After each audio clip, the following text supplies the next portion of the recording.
Today we're talking about linear equations. Now this is more of a warm-up because I think we've already done this. But let's see how it's going to go. So, we got y equals mx plus b. That's our slope-intercept form. The m is the slope. The b is the y-intercept. So we should start with the y-intercept. And actually, that means we should move our graph down a little bit. Because our y-intercept is going to be 7. So if we extend that, we go 3, 4. That's our y-intercept. When x equals 0, y equals 7. You can see that in the equation as well. And then what's the slope? Well, it's just a number. So remember, it's nice to look at the slope as a fraction. So we can see that the y is going down by 3, because that's the change in y when the change in x is 1. That's what the slope means anyway. The slope is always how much the y changes when x changes by 1. So they're telling us that when x goes up by 1, y goes down by 3. And then it's nice to continue that pattern a little bit. And you can go the other way and say when x goes down by 1, y goes up by 3. And we can see that that point falls on the line as well. And that would be how we graph a linear equation. And we can check ourselves if we want. We see there, that's saying that when x equals 2, y equals 1. And is that true? If we do negative 3 times 2 plus 7, negative 6 plus 7 is indeed 1. So that's graphing a line. I mean, that's the absolute basics. You gotta be able to do that. Now we're getting into just different scenarios and thinking about other ways to look at lines. So let's see. A strain of E. coli is placed in a petri dish at 30 degrees Celsius and allowed to grow. The data shown in table 2 are collected. That should be table 2. The population is measured in grams and the time in hours. Plot the ordered points on the Cartesian plane and use the average rate of change to determine whether the function is linear. Very cool. Very cool. So those are the points. That's going to be pretty tough to do by hand. So we're going to whip out the calculator for it. I guess I don't say that we should, but Desmos is just going to make it so nice. So we'll do a table. And it might do the x values for us automatically. How do we enter? No, do we have to just tap every time? That's fine. So 1.12, and you see the points coming up. I guess we'll change the zoom now. So that's what we're looking at. It looks a little linear, but not totally so far. But they didn't say it would be linear. We're going to assume that it's linear to use the average rate of change. But let's see what it looks like first. 4.29, 5.39. So there's the points. They asked us to plot the points. There's the points. And then they wanted us to use the average rate of change to estimate the rate of growth. So average rate of change, the way you should always think about that is the slope, honestly. This is the slope between the last 2 points. So we're trying to draw the line between the most left point and the most right point and find the slope of it. So we can just use the slope formula. In reality, we need to do f of 5, the y-coordinate of the last point, minus the y-coordinate of the first point, over 5 minus 0. This is always the formula you should think of when you hear slope. Like f of 1, f of the x-coordinate minus f of the x-coordinate over x-coordinate minus x-coordinate. And then you've just got to go for it. So it looks like we can even do that by hand because f of 5 is 0.39, f of 0 is 0.09 over 5. So it's 0.30 over 5, which means it's 0.6. So that's 0.6. What was the y and what was the x? It was hours and grams. So this was grams per hour. So that's what the 0.6 is. 0.6 grams per hour of growth. Cool. So that actually would help us graph that line if we did 0.6 x plus 0.09. That shows us that we got it wrong. That's right, because it's not 0.6, it's 0.06. Right. Messed up my decimals. That makes a lot more sense, because it doesn't even go up 0.6 grams in the entire time. It can't go up 0.6 grams in 1 second. But there you see the line. That's the line, the slope of the line that we calculated. All right, so what's the next part? The data in table B represent the maximum number of heartbeats that a healthy individual. Oh, it's just another problem. And we're doing the exact same thing. Okay. So let's add a new table.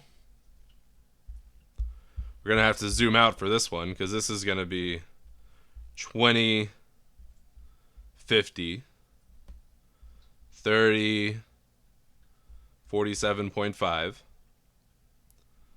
40, 45, 50, 42.5, 60, 40. Oh, this looks quite linear at this scale, at least. And 70, 37.5. Is that perfectly linear? It sure looks like it. Looks like that's perfectly linear. Use the average rate of change to determine whether the function is linear. So if the function is linear, that means the rate of change between every point should all be the same. I think that's what they're going for. So let's say, what is the average rate of change? The average rate of change will be, see, that goes on the bottom, 37.5 minus 50 over 70 minus 20. So negative 12.5 over 50, which is what? Negative 25 over 100. So negative 0.25 is the slope. So then the question is, if it's linear, then every time it goes up by 10, the y should go down by negative 2.5, or it should go up by negative 2.5. It should go down 2.5. And that is indeed what we see. Every time here, this is going down by 2.5. So because the slope between every single point is the same, that means it's linear. So because and it's all the same as the average rate of change, which is really just the slope between the last 2 points anyway. So because the slope between all of the points is the same, that means that that's a linear relationship. And you can see that when you graph it as well. And we could also see that this one was not linear. Here we were just using a linear approximation when we did the average rate of change. All right, next. Determine whether the following linear functions are increasing, decreasing, or constant. So we've talked about this before. Every time you look at a graph, you're always looking at it left to right. So when we think about these, like, we don't need to graph all of them because we'll see here quickly, like with A, the slope is 5. So that means the y is going, the change in y, I mean, really, that's the change in y is positive. That tells you the y is going up when x goes up. So right there, that should be that it's increasing. So there, if we just sketch the line, it's doing this. The y is going up by 5 every time the x goes up by 1. So that is an increasing line. Looking left to right, that line is going up. And so this is increasing. And that's going to be different with B. B, look how it's got a negative slope. So it's got a y-intercept of like negative 8 and then a slope of negative 2. So that's just a sketch, but it's negative. That's all we really need. So it's decreasing. C, it has a positive slope. So it's increasing. And then D, well, D is just like, it's just 7. So remember, this is always like the y-coordinate over here. This function is like y equals 7. So that's just like a horizontal line at 7. So that's not going up or down, left to right. It's just staying constant. So that one is constant. So that's just, talking about positive slope. Look how that is on the graph. That's this one. It's increasing. Negative slope. That's this one. That's decreasing. And of course, constant is just staying the same. All right. Book value. Book value is the value of an asset that a company uses to create its balance sheet. Right, that they put on their books, which is the book is what they use, is where they keep track of their money. So some companies depreciate their assets using a straight line depreciation so that the value of the asset declines by a fixed amount every year. So that's just like how your car is worth less every year because it breaks down, it gets older, and whatnot. So the amount of the decline depends on the useful life that the company placed on the asset. Suppose that a company just purchased a fleet of new cars for its sales force that cost at a cost of $28,000 per car. The company chooses to depreciate each vehicle using a straight line method over 7 years. This means that each car will depreciate by $4,000 each year, because then after 7 years, it'll be worth zero. So write a linear function that expresses the book value of each car as a function of its age. Okay. So, what do you need to write a slope of the equation of a line? Well, you could use a point and a slope, or in this case, we have the y-intercept, right? Because the y-intercept is the value when x equals 0. So when the age is 0, it's 28,000. So in this case, our b, y-intercept, is 28,000. And then what's the slope? What does the price change by every year? Every time x goes up by 1? Well, it's going down by 4,000.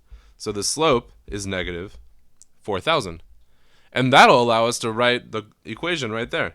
We'll say f of x, which is the price, or the value, is negative 4,000 times the age plus the initial value. And that's always also a great way to think about the y-intercept, is the initial value. Okay, graph the linear function. I mean, we're just going to do a real quick sketch. Call that 28,000.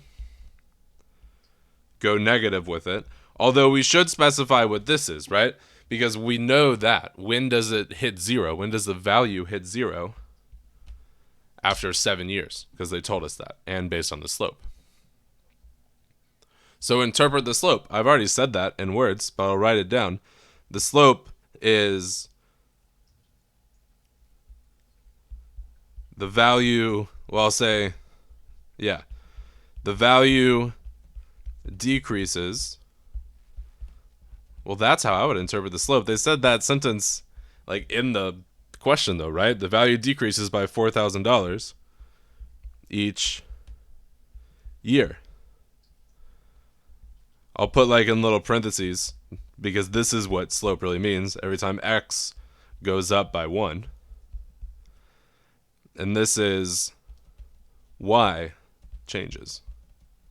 Y changes by negative 4,000, by decreasing by 4,000 each time x goes up by 1. Okay, now when will the book value of the car be 8,000? Well, now that we have this equation, we can just set it equal to 8,000.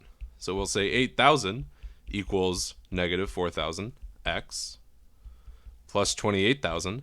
And then we simply just got to solve for x. So we'll subtract 28,000 from both sides. So that's negative 20,000 equals negative 4,000. We could have done all this in thousands, I suppose. But then you divide by negative 4,000, negative 20,000 divided by negative 4,000. The thousands cancel. And so we get 5 equals x. So 5 years in will be when the car is worth 0. And so obviously this might not be perfect because the car will probably never actually be worth 0. So that's why you might want to use some sort of rational function that has an asymptote. But just like with this average rate of change on that graph we looked at, we can approximate it with a linear function. All right, last problem of this section. The quantity supplied, supply and demand, okay, of a good is the amount of product that a company is willing to make available for sale at a given price. The quantity demanded of a good is the amount of product that consumers are willing to purchase at a given price. Suppose the quantity supplied S and the quantity demanded D of a cellular telephones each month are given by the following functions, where P is the price in dollars of the phone. Okay, so A, the equilibrium price of a product is defined at the price on which quantity supplied equals demand. That is, the equilibrium price is the price at which S equals D. Yes, find the equilibrium price of phones. What is the equilibrium quantity? Okay, so equilibrium price. when, like they said, when S equals D. So there's an SAT problem that's very similar to this. I think it's the same thing. They just use different equations where we just got to set these equal to each other. Oh, there's another one about the price of chicken and beef that's very similar to this too, where you got to set them equal to each other. So we're going to set them equal to each other, and then we can solve for price. So we'll add the 15p to both sides to say that 75p equals 900 plus 2850. So 900 plus 28 would be 37. So that's 3750.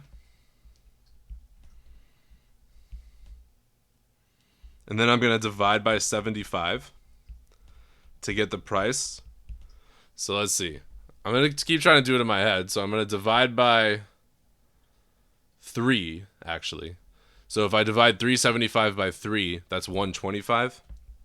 So that's 125 over 125 0 over 25, which is 50.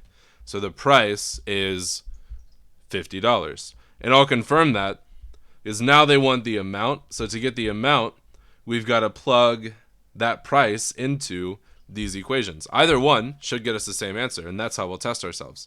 So if I plug it into the first one, 60 times 50 minus 900 is 30 with 2 zeros minus 900, which is 2100. So that should be the amount that they got to make.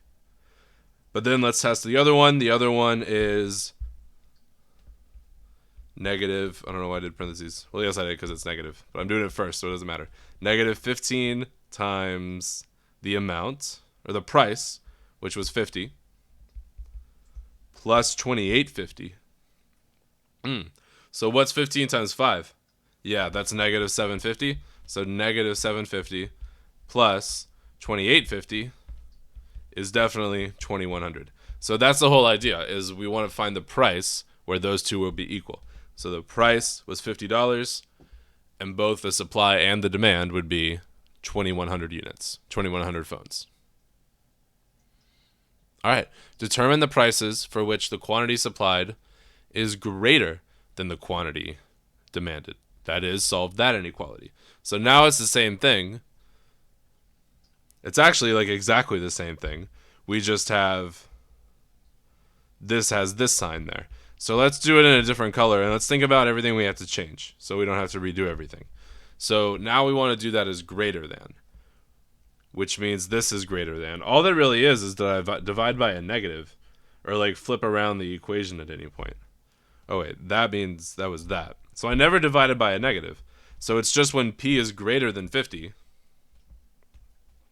So B, when P is greater than 50, that's the answer. That's when the supply is greater than the demand. And that makes sense because if they're equal at 50, if you make the price more, just generally, if you make the price more, the demand is going to go down. So if the supply and demand are equal at 50, when we raise the price, the demand's going to go down, so the supply will be higher. That makes sense.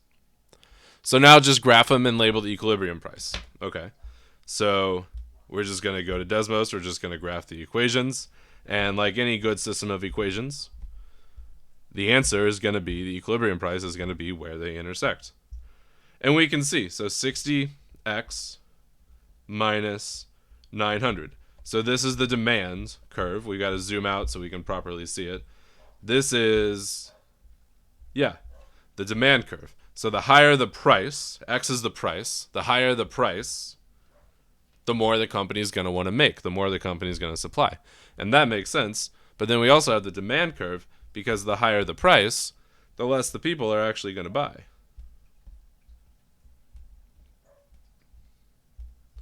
So 2850. And right there, that's where we said, that's where the supply and demand are equal. That's the equilibrium price, 50 and 2100. So like we've always said, like we said with all of these are just approximations. These are linear approximations. Economics is much, much more complex than supply and demand. And if somebody says it's all it is supply and demand, they're not thinking about all the other complicated stuff that goes on. All this is, and all economics really is approximations and models. There's a lot more complicated stuff that goes on in real life. But that doesn't mean that it's not important. Still is important because it's just one of the best estimations that we have. So next, I think we'll be doing similar stuff with more lines. So I hope you come in, hang out for that, and I hope you learned something.